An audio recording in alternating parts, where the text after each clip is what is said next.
여러분이 많이 들었던 용어입니다. 누구든지 주의 이름을 부르는 자는 구원을 받으리라. 제 기억으로는 이 성경대로 믿는 교회에 오기 전에는 교회 내에서의 대화가 구원에 대해서 나누는 대화가 별로 없었던 것 같아요. 그런데 이제 이 성경대로 믿는 교회, 바른 말씀을 믿는 교회에 오니까 이 구원에 대해서 상당히 심각하게 얘기를 하고 또 그 대화를 나누는 것을 제가 봤습니다. 지금도 그렇게 하고 있고요. 요한복음 3장에는 바리새인이고 유대인인 율법학자인 니코데모가 떳떳하지는 못하지만은 밤중에 예수님을 찾아오는 장면이 나옵니다. 그래서 자신의 영적 갈증을 그날 저녁에 예수님으로부터 해결했던 사건을 우리는 성경을 통해서 잘 알고 있는 사실입니다. 이와 같이 인생에서 가장 중요한 것이 바로 자신의 혼이 구원받는 것이라고 한다면 지금껏 교회 안에서 거듭나지 못한 상태로 종교인으로서 살아온 불쌍한 혼들에게 구원이란 무엇이고 왜 하나님께서는 모든 사람이 구원을 받아야 한다고 하시는지를 우리가 잘 알아야 할 것 같습니다. 또한 거듭난 성도에게는 이 구원에 대하여 오늘 이 시간에 다시 한번 되새김함으로써 자신의 구원을 돌아볼 수 있기를 바랍니다. 오늘 본문 말씀 이 로마서 10장 13절 말씀은 사도 바울이 율법 하에서의 구원과 은혜 아래서의 구원은 같지 않다는 것, 즉 모세의 율법과 반대되는 개념으로 신약의 구원에 대하여 설명하시는 말씀입니다. 이 말씀은 요엘 선지자가 제일 먼저 구약 성경에 나오죠. 요엘 선지자가 이 말씀을 했습니다. 그리고 이전에 사도 베드로가 3,000명을 구원시킬 때 또 이 말씀을 인용한 적이 있습니다. 아담의 불순종으로 인해서 죽으면은 우리가 다 지옥에 갈 수밖에 없는 인간에게 구원 계획을 마련하신 하나님께서 십자가로 아들을 인류의 죄에 대한 심판을 받게 하시어 인간의 죄에 대한 문제를 완성해 놓으시고 인간들에게 복음으로 선언하시기를 주의 이름을 부르는 자는 누구나 구원을 받으리라고 약속을 하신 것입니다. 여기에는 믿음 외에 그 어떤 조건이나 행위도 제시되지가 않았습니다. 그래서 오늘 우리는 이 구원에 대하여 다음과 같이 세 가지 측면에서 나누어서 살펴보고자 합니다. 첫 번째, 왜 인간은 구원을 받아야 하는가? 두 번째, 구원을 받는다는 것은 무엇인가? 어떤 뜻인가? 그리고 세 번째, 구원을 받으려면 어떻게 해야 되는 것인가?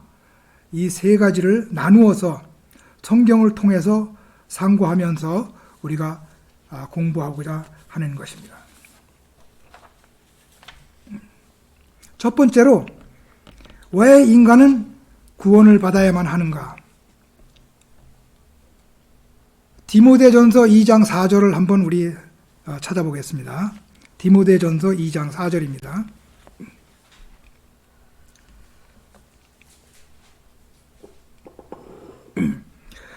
하나님께서는 모든 사람이 구원을 받고 진리의 지식에 이르기를 원하시느니라.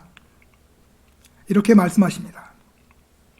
그러면 하나님 보시기에 사람의 상태가 어떻기에 구원을 받아야 된다고 이렇게 말씀하시는 것인가?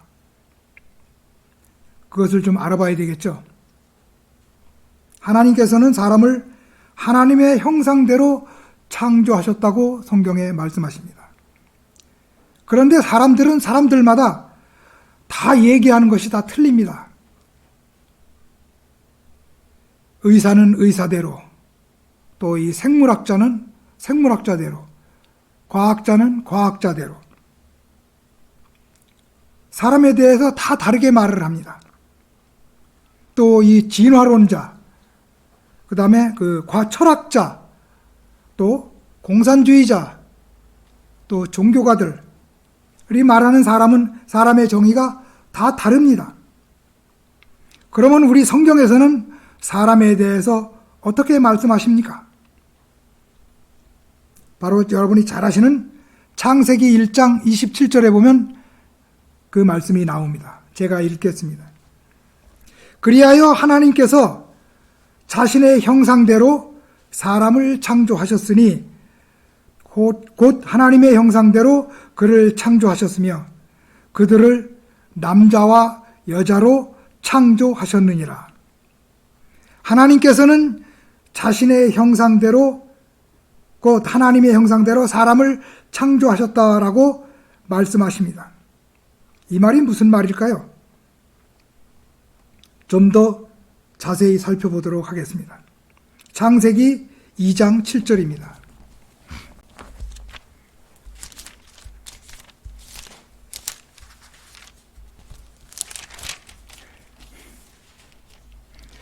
창세기 2장 7절 제가 읽겠습니다. 주 하나님께서 땅의 흙으로 사람을 지으시고 그의 콧구멍에다 생명의 호흡을 불어넣으시니 사람이 살아있는 혼이 되었더라. 하나님께서는 흙으로 사람을 지으셨다고 말씀하셨습니다. 사람의 몸은 그래서 흙의 성분으로 되어 있는 것입니다. 우리가 제가 어디 보니까 흙의 원소나 사람 이 몸의 원소나 96가지가 되는데 그게 똑같답니다. 증명을 해주는 거죠. 이 흙에다가 오늘 말씀을 보니까 하나님의 생명의 호흡을 불어 넣으셨습니다. 이 생명의 호흡이 바로 하나님의 영이라고 말씀하십니다. 그래서 이 흙은 몸에 하나님의 영이 들어오는 것입니다. 이 생명의 호흡이 들어오자마자 그 흙은 살아있는 혼이 되었습니다.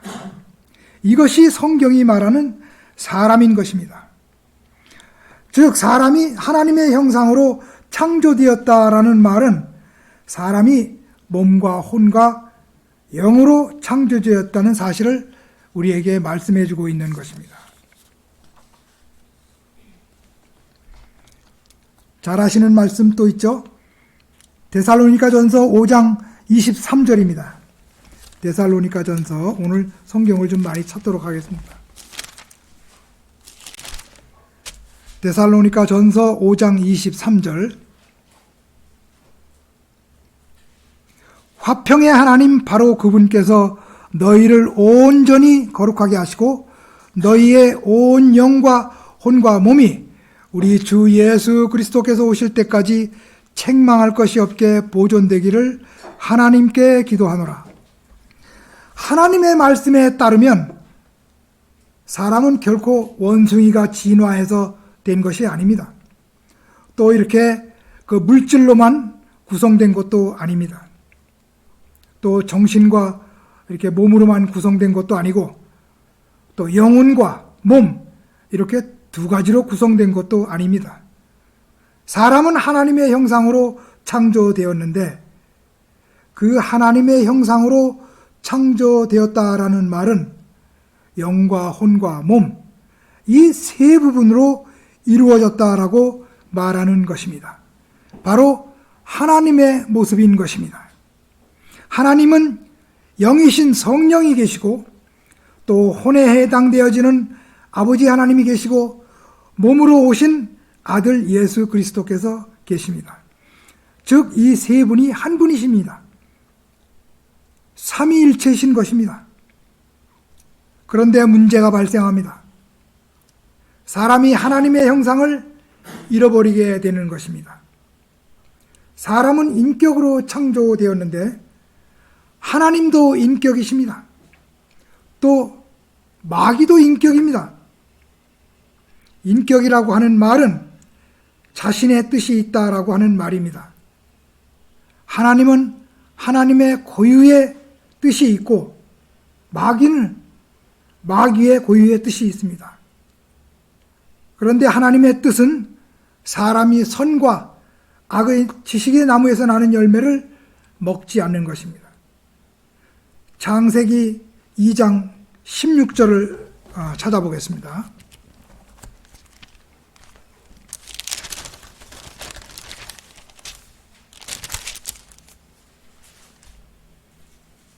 창세기 2장 16절 제가 받들어 읽겠습니다. 주 하나님께서 그 사람에게 명령하여 말씀하시기를 동산의 모든 나무에서 나는 것을 내가 마음대로 먹을 수 있으나 선과 악의 지식의 나무에서 나는 것은 먹지 말라. 내가 거기서 나는 것을 먹는 날에는 반드시 죽으리라 하시니라. 이와 같이 하나님의 뜻은 사람이 하나님의 말씀에 순종하기를 원하셨던 것입니다. 그러나 마귀의 뜻은 하나님의 뜻과 정반대입니다. 사람이 선과 악의 지식의 나무의 열매를 따먹는 것이 마귀의 뜻입니다. 즉 하나님의 말씀에 사람이 불순종하고 그 결과 마귀 자신의 뜻을 따르도록 하는 것입니다. 하나님의 뜻과 마귀의 뜻, 이 두 가지 제한을 놓고 사람은 결정을 하고 선택을 해야 하는데 하나님의 뜻을 따르든지 마귀의 뜻을 받아들이든지 해야 하는 것입니다. 결과가 어떻게 됐습니까? 하나님의 말씀을 거짓말로 여기고 마귀의 제안을 받아들이고 신뢰함으로써 마귀의 뜻을 받아들인 것입니다. 성경은 이것을 죄라고 말씀하십니다. 방금 전에 읽은 내가 거기서 나는 것을 먹는 날에는 반드시 죽으리라. 이 말씀은 하나님의 경고입니다. 따라서 반드시 죽으리라 하셨기 때문에 사람은 죽게 됩니다. 하나님의 형상을 잃어버린 결과 죽음을 맞이하게 된 것입니다. 또한 모든 사람은 하나님의 형상을 잃어버린 채 태어나게 됩니다. 처음에 아담은 죄 없이 하나님의 형상으로 창조되었습니다. 그러나 범죄한 이후에 하나님의 형상을 잃어버렸습니다. 아담 이후에 태어나는 후손은 모두 범죄한 아담의 모습대로 태어납니다. 창세기 5장 3절을 보시겠습니다.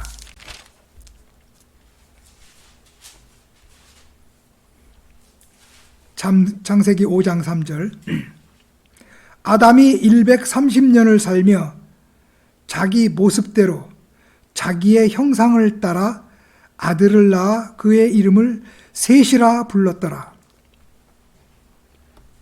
모든 사람이 아담 이후에도 여전히 하나님의 형상으로 태어난다는 말은 이 말씀을 보면은 틀린 말입니다.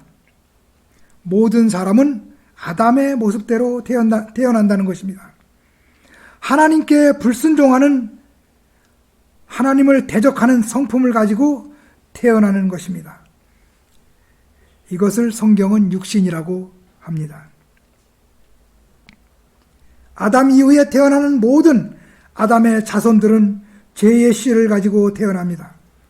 마귀의 자녀로 태어나는 것입니다. 하나님께 대적하는 성품으로 하나님과의 관계는 단절되고 대신에 마귀와의 관계가 새롭게 형성됐습니다. 잘못된 영적 아버지로부터 태어나는 것입니다. 그 결과 일생 동안 마귀의 영을 따라 살아갑니다. 그래서 사람은 본래 태어날 때부터 마귀의 자녀라고 말씀하시는 것입니다.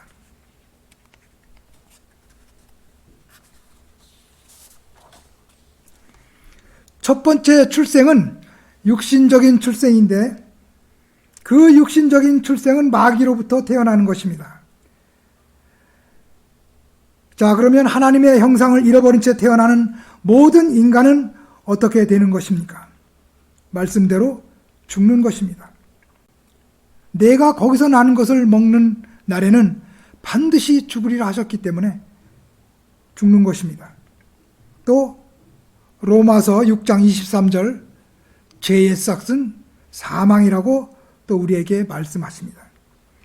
하나님의 형상을 잃어버린 채 태어나는 모든 인간은 영이 죽은 채로 태어나는 것입니다. 영은 무엇입니까? 영은 하나님을 알 수 있는 하나님께 대하여 반응하는 영역입니다. 죄를 가지고 태어난 죄인은 그 영이 허물과 죄들 가운데 죽어 있습니다. 영이 허물과 죄들 가운데 죽은 채로 태어나기에 하나님께 대해 올바로 반응하지 못합니다. 반대로 하나님의 원수인 마귀에게 반응하는 것입니다. 마귀는 불순종하는 자들 안에서 역사하는 것입니다. 영이 죽은 채로 태어나는 모든 죄인은 그 마귀의 영을 따라 행하는 것입니다. 하나님의 형상을 잃어버린 채 태어나는 죄인은 영이 죽은 채로 태어납니다. 영이 죽은 사람을 하나님 보시기에 죽은 사람이라고 성경은 또한 말씀하십니다. 마태복음 8장 22절 그 예수님께서 말씀하셨죠. 죽은 자들로 그들의 죽은 자를 장사 지내게 하라. 바로 이러한 이유에서 예수님께서 말씀하신 것입니다. 하나님의 형상을 잃어버린 채 태어나는 모든 인간은 영이 죽은 채로 태어날 뿐만 아니라 그 사람의 몸도 죽습니다. 죄가 들어오지 않았다면 몸은 죽지 않을 것입니다. 본래 사람은 하나님과 영원히 살도록 창조되었기 때문입니다. 로마서 5장 12절 말씀에 의하면, 자, 찾아보겠습니다. 로마서 5장 12절 말씀입니다.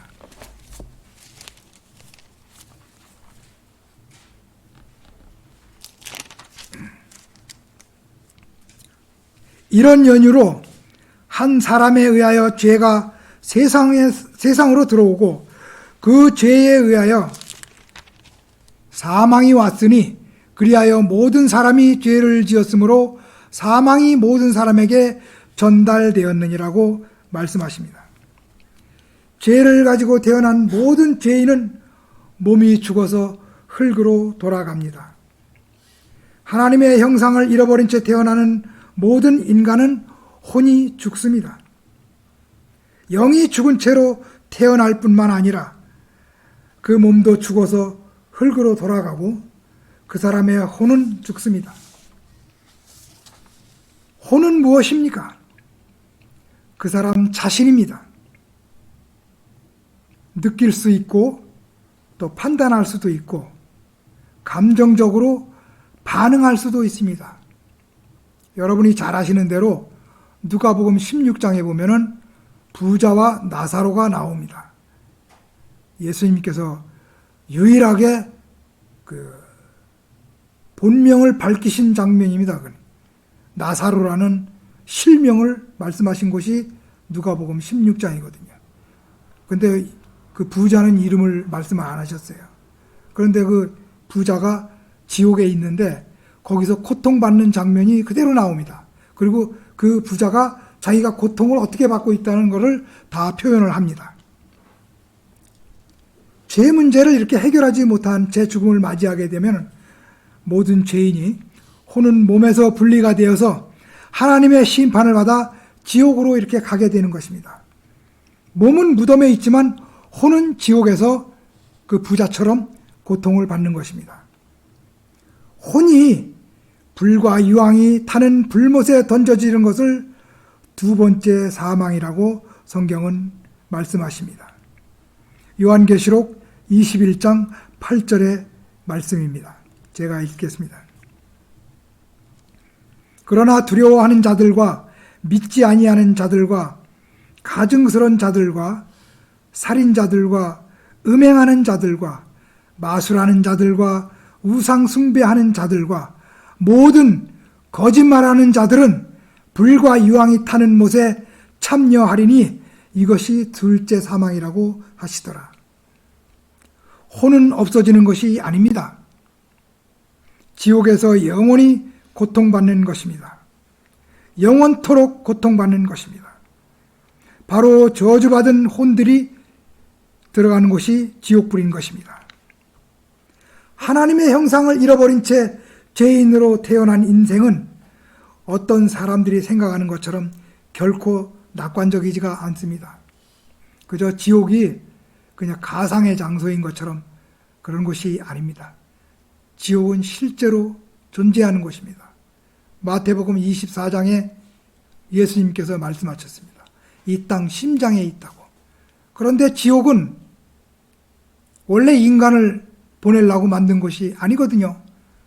마귀와 그의 천사들을 보내기 위해서 만든 곳인데 이렇게 인간들이 가게 된 것입니다. 태어날 때 어떻습니까? 죄성을 가지고 인간은 태어납니다. 하나님의 진노의 자녀로 태어나는 것입니다. 그 결과 일생 동안 죄를 짓다가 자신의 죄로 인해 죽습니다. 하나님의 심판을 받아 영원토록 지옥에서 고통받는 것입니다. 이것이 모든 사람의 공통적인 운명입니다. 얼마 전에 대통령 선거가 끝났습니다.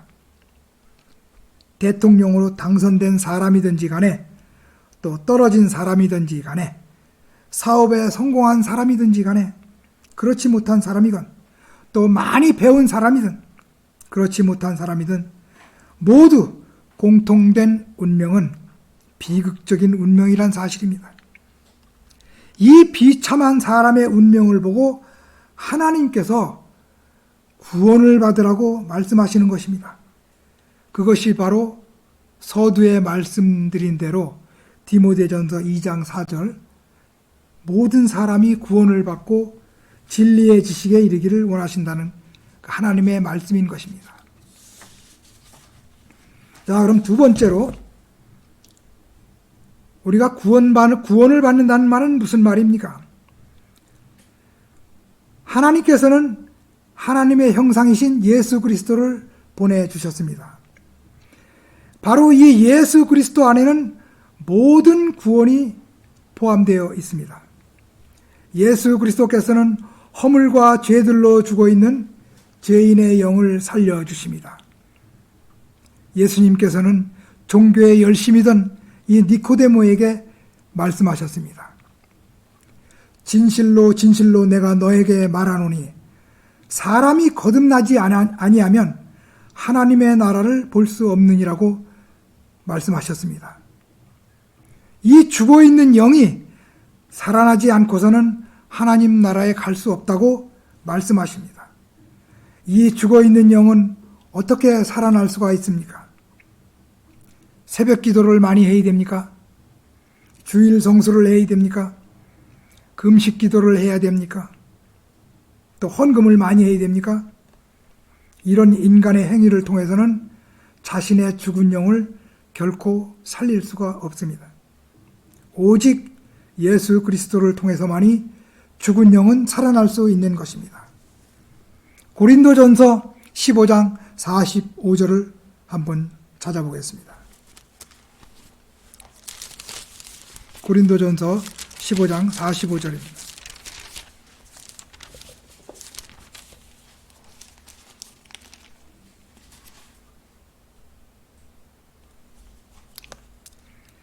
따라서 이와 같이 기록되었으되 첫사람 아담은 살아있는 혼이 되었느니라. 함과 같이 마지막 아담은 살려주는 영이 되었느니라. 예수 그리스도께서는 죄인의 혼을 지옥으로부터 이렇게 구출해 주십니다. 사람이 지옥에 가는 것은 죄 때문입니다. 죄가 없으면 지옥에 가지 않습니다.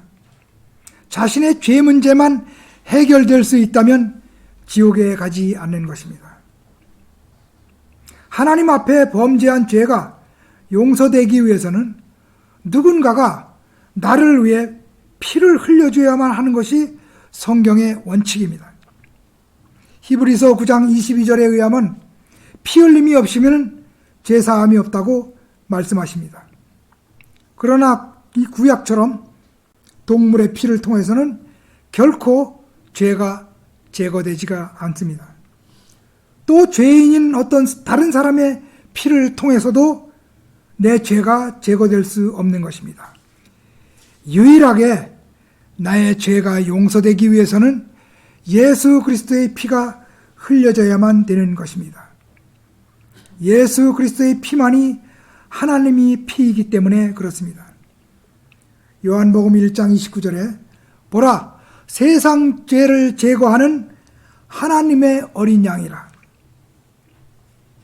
세상 죄를 제거하기에는 하나님의 피인 어린 양의 피, 예수 그리스도의 피가 흘려져야만 되는 것입니다. 어떤 고행이나 극기, 또 선한 행위나 어떤 종교 행위를 통해서도 자신의 죄 문제를 절대로 해결할 수가 없는 것입니다. 예수 그리스도만이 죄인의 혼을 지옥으로부터 구출해 줄 수 있는 것입니다. 예수 그리스도께서는 죽을 몸을 영광스러운 몸으로 변모시켜 주십니다. 그래서 영원히 살게 해 주십니다. 이제 예수 그리스도께서는 곧 재림하실 것입니다.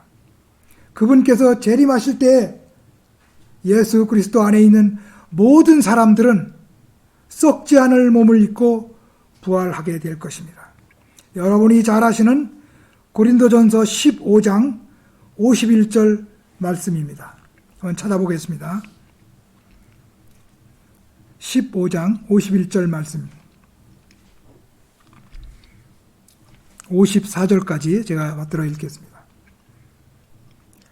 보라, 내가 너희에게 한 가지 신비를 말하노니 우리가 다 잠잘 것이 아니요 오히려 우리가 모두 변화될 것이니 마지막 나팔 소리에 눈 깜짝하는 순간에 그러하리라. 나팔 소리가 나면 죽은 자들이 썩지 아니하는 몸으로 일으켜지며 우리도 변화되리라. 그리하여 이 썩을 몸이 반드시 썩지 아니할 몸을 입고 이 죽을 몸이 반드시 죽지 아니할 몸을 입으리라. 아멘. 또 예수 그리스도께서는 무엇을 또 우리에게 해주십니까? 마귀의 자녀에서 하나님의 자녀로 우리를 옮겨주십니다. 예수 그리스도께서는 죄인의 몸값을 치르러 오셨습니다. 이전에는 우리가 마귀에게 저당 잡힌 몸입니다. 마귀에게 우리는 팔렸던 몸입니다. 예수 그리스도께서는 자신의 피값으로 마귀의 자녀였던 우리를 사주시는 것입니다.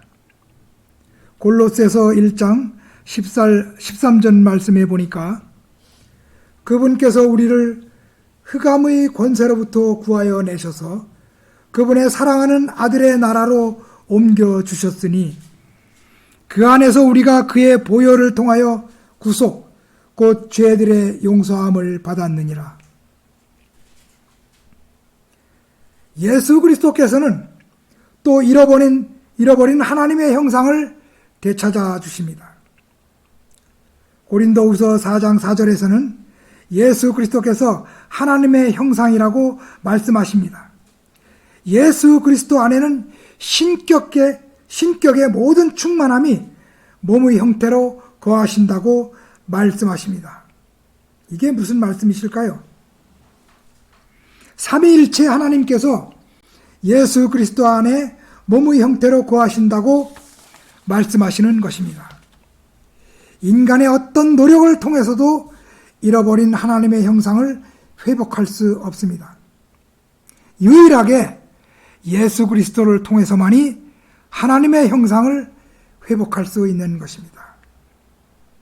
마지막으로 세 번째, 그럼 우리가 어떻게 구원을 받을 수 있을까요? 누구든지 하나님의 형상이신 예수 그리스도를 영접하면 구원받을 수 있습니다. 우선 주 예수 그리스도를 시인해야 합니다. 무엇을 시인해야 합니까? 나는 죄인이라는 사실을 시인해야 합니다. 죄 문제를 해결하지 못하고 죽음을 맞이한다면 죽는 즉시로 지옥불에 떨어진다는 사실을 또한 시인해야 합니다. 그 지옥의 형벌로부터 나를 구원해 줄 수 있는 유일하신 분이 예수 그리스도라는 사실을 시인해야 하는 것입니다. 여러분이 구령하실 때 가장 많이 쓰시는 성경 말씀 제가 읽도록 하겠습니다. 내가 내 입으로 주 예수를 시인하고 또 하나님께서 그를 죽은 자들로부터 살리신 것을 내 마음에 믿으면 구원을 받으리라. 이는 사람이 마음으로 믿어 의에 이르고 입으로 고백하여 구원에 이르기 때문이라. 로마서 10장 9절 말씀입니다. 이렇게 시인한 사람은 예수 그리스도를 영접할 수가 있습니다. 예수 그리스도를 마음으로 믿는 사람은 예수 그리스도를 영접하는 사람입니다. 요한복음 1장 12절 말씀 찾아보겠습니다. 요한복음 1장 12절 말씀입니다.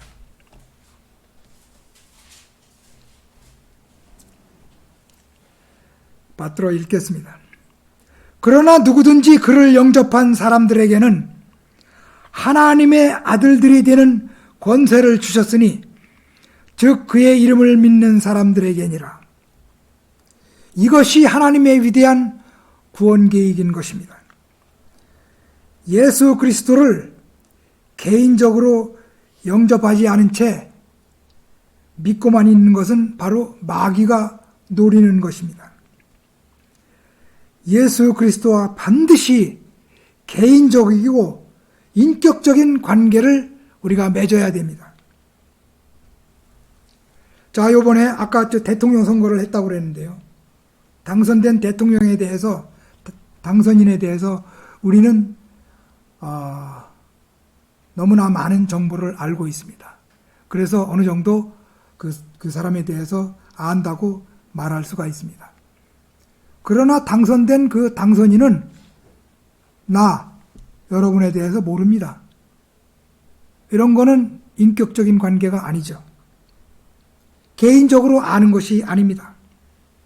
마찬가지로 예수 그리스도와 개인적으로 인격적으로 관계를 맺지 않고서는 자기가 제 아무리 설교를 잘한다, 또 방언을 많이 한다, 또 많은 귀신을 쫓아냈다, 아무리 자랑을 하고 떠들어봐도 예수님으로부터 버림받은 사람들입니다. 그런 사람들한테는 예수님께서 이렇게 말씀하십니다. 나는 너희를 전혀 알지 못하니 너희 불법을 행하는 자들아 내게서 떠나가라. 마태복음 7장 23절 말씀입니다. 누구든지 원하는 사람은 모두 구원을 받을 수 있다고 이렇게 하나님의 말씀은 기록되어 있습니다. 하나님의 뜻은 모든 사람이 구원받는 것입니다. 구원받을 사람과 지옥에 갈 사람이 정해져 있다고 말하는 사람은 하나님과 관계없는 사람입니다. 구원은 하나님의 선물입니다. 원하기만 하면 쉽게 받을 수 있습니다. 왜 선물입니까? 우리 행위를 통해서는 영원한 생명을 결코 얻을 수 없기 때문입니다. 구원은 인간의 행위를 통해서 얻을 수 있는 그런 하찮은 것이 아닙니다. 여기에는 마귀의 방해가 있습니다. 구원받지 못하도록 방해합니다. 마귀는 복음을 믿지 못하도록 합니다. 우리에게 어두운 마음을 넣어줍니다.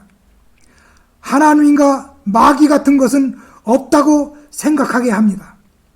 하늘나라나 지옥 같은 것도 없다고 생각하게 우리를 만듭니다.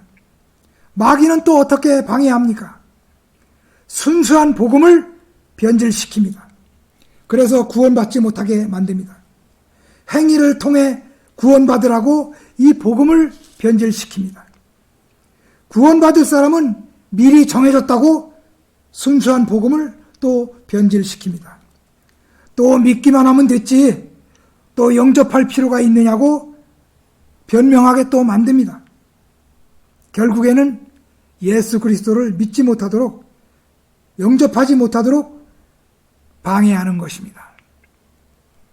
제가 과거에 제도권 교회에 나가고 있을 때 한 20년쯤 전이었어요.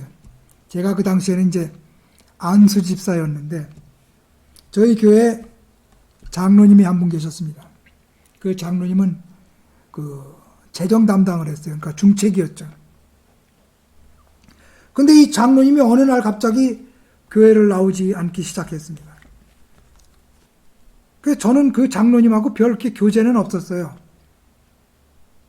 너무나 궁금해가지고 사람들한테 물어보니까 모르겠다고 그러고, 그런데 마침 제가 다니고 있는 직장과 그 장로님이 운영하는 그 사업장이 가까이 있었거든요.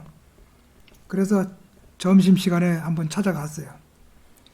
그래서 찾아가서 장로님 하고서 이제 인사를 하고, 어디 요즘 안 보이십니다. 무슨 일이신가요? 하고 물어봤어요. 그랬더니 아무것도 아니에요. 그러면서 말을 안 해요. 대답을 안 해주시더라고요. 그리고 자꾸 이 핑계 저 핑계 대고 변명을 하시고 자꾸 피하더라고요. 그래서 이제 그 자리에서 그냥 나왔는데, 나중에 그 교회 교인들한테 이렇게 얘기를 들어보니까 목사님하고 이렇게 관계가 좀 안 좋아가지고, 다른 교회도 아니고 이 장로님이 그 같은 우리 동네에 성당이 있었거든요. 그 성당에 가서 미사를 드리고 있다는 거예요. 그래서 저는 그 소리 듣고 그럴 수가 있나 하고 제가 멘붕에 빠진 적이 있었어요. 그래서 제가 우리 와이프한테도 그런 얘기를 하면서 그럴 수가 있는 거냐. 물론 카톨릭에서 우리가 이렇게 분리돼서 나왔다고는 하지만은 나는 이해를 도저히 못하겠다. 저도 그 당시엔 왜 그렇게 생각하냐. 저도 마찬가지로 구원에 대한 개념이 약했던 거예요. 그러니까 그 장로님은 아예 없었던 거죠. 명색이 장로인데 그 정도의 구원의 복음도 없었던 것으로 지금 여기 와서 이렇게 알고 구원에 대한 개념을 공부하고 알게 되니까 깨닫게 되겠더라고요. 그분뿐만이 아니죠. 여러분이 아마 잘 아시는, 지금은 안 나옵니다. KBS의 그 유명한 저 이름 있는 아나운서가 있었어요. 남자 아나운서. 그 양반은 젊은 나이인데도 물론 이제 KBS 아나운서라는 이유로 해서 유명세를 타기도 했지만은 30대 장로가 됐잖아요. 근데 그 사람도 어느 날 갑자기 카톨릭 성당에 가서 카톨릭 신자가 됐더라고요. 송씨입니다. 그 송모 아나운서인데. 그런 일이 있었습니다. 우리는 교회 모임을 통해서 간증을 가끔 듣습니다. 그 간증에서 우리가 서로 공감을 하면서 감동을 받을 때가 많이 있습니다. 그 간증하는 당사자는 자신의 마음속에 구원에 대한 감사와 기쁨이 있기에 다른 사람들과 나누고자 최선을 다해 표현을 하고자 합니다. 그런데 그 간증이 하나님의 의도에서 빗나간 것이라면 그 간증은 오히려 사람들에게 구원을 오해하거나 독소가 될 수 있다는 사실을 또한 알아야 합니다. 예를 들자면은 어떤 사람이 간증을 하는데 이렇게 합니다. 나는 과거에 마약에 중독이 됐었습니다. 또는 나는 과거에 알코올에 중독이 됐습니다. 그래서 술이 아니면은 살 수가 없었습니다. 또 각종 세상 향락에 빠져서 소망 없이 살다가 그 후에 제 삶 속에 예수님께서 들어오셔서 나를 구원해 주셨습니다. 이렇게 간증을 합니다. 그런데 이 간증을 잘 들어보시면은 이 혼의 구원, 우리가 말하는 혼의 구원과 생활 속에서의, 그러니까 삶 속에서의 구원, 이거를 혼동을 합니다. 분명히 성경은 회개하고 주 예수 그리스도를 자신을 위해 죽으신 하나님의 아들이시며 죄인들의 구주라는 사실을 믿고 받아들이면 구원받는다고 말씀하십니다. 과거의 나쁜 습관들로부터 벗어났다고 해서 그것이 자신이 구원받았다고 이 착각을 해서는 안 된다는 것입니다. 그렇다면 우리도 한번 생각해 볼 필요가 있겠죠. 자신이 구원을 받았는지 어떻게 알 수가 있을까요? 간단하게 우리는 다음에 그 4가지 정도로 한번 자신이 구원받았는지를 점검해 볼 수가 있을 것입니다. 이거는 어떤 느낌이나 주변 상황을 이유로 이렇게 왈가왈부할 필요가 없는 것입니다. 첫 번째로, 내가 구원받았음을 확신할 수 있는 방법. 자신이 죄인인 것을 언제 알았습니까? 그분을 믿고 영접한 것이 언제였을까요? 모르겠습니까? 생각이 잘 안 납니까? 그렇다면 당신은 아마도 거짓으로 고백했을 수도 있습니다. 내가 정말 혼이 구원받았다면 내가 태어난 생일보다도 더 기쁜 날입니다. 중요한 날입니다. 그렇기 때문에 기억을 안 할래야 안 할 수가 없는 날이 자신이 구원받은 날이라고 생각되기 때문입니다. 두 번째로, 자신이 구원받고 나서 자신이 생활에 어떤 변화가 있었을 것입니다. 가장 더 나타나는 게 이 말씀이죠. 말씀에 갈급한 겁니다. 이 말씀을 읽지 않고는 살 수가 없어요. 왜 그러느냐? 제 안에 형성된 속사람은 이 영적 양식을 먹지 않고는 살아갈 수가 없기 때문입니다.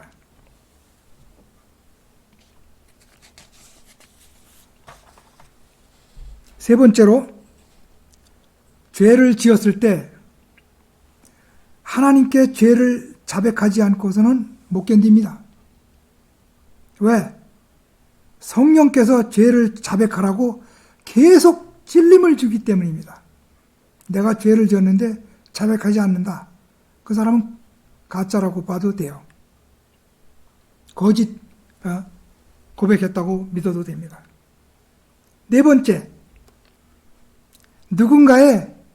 다른 사람에게 예수 그리스도를 이 복음을 전하지 않는 사람, 이 사람은 구원받았다고 생각하시면 안 됩니다.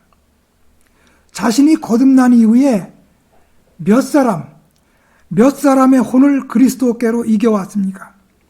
교회로 데려온 게 아닙니다. 그 혼을 이겨왔느냐, 이거를 확인해야 됩니다. 이상 그 4가지를 제가 말씀드렸는데, 4가지 증거가 분명하게 있다면, 또 이 질문에 예라고 대답할 수 있다면 여러분은 주님의 이름을 진심으로 부른 사람입니다. 그러나 이 중에 혹시 아닌데요 라는 답이 나온다면 거짓되이 주님의 이름을 부른 것입니다. 거짓되이 불렀다면 구원받지 못한 채 교회만 다니고 있는 것입니다. 자, 결론입니다. 오늘 우리는 구원에 대해서 살펴보았습니다. 하나님 보시기에 사람의 상태는 어떠합니까? 죄성을 가지고 일생 동안 죄를 짓다가 죄 가운데 죽는 죄인의 운명입니다. 어떻게 하면 구원을 받을 수 있습니까? 나의 행위로는 불가능한 것입니다. 예수 그리스도께서 자신의 보배로운 피를 흘려주셨을 때 우리 모든 죄는 제거되었습니다. 이미 용서된 것입니다. 이 사실을 단순한 하나님의 말씀으로 믿고 또 입으로 고백한다면 모두가 구원받을 수 있는 것입니다. 이것이 하나님의 말씀인 성경의 약속인 것입니다. 설교를 마치겠습니다.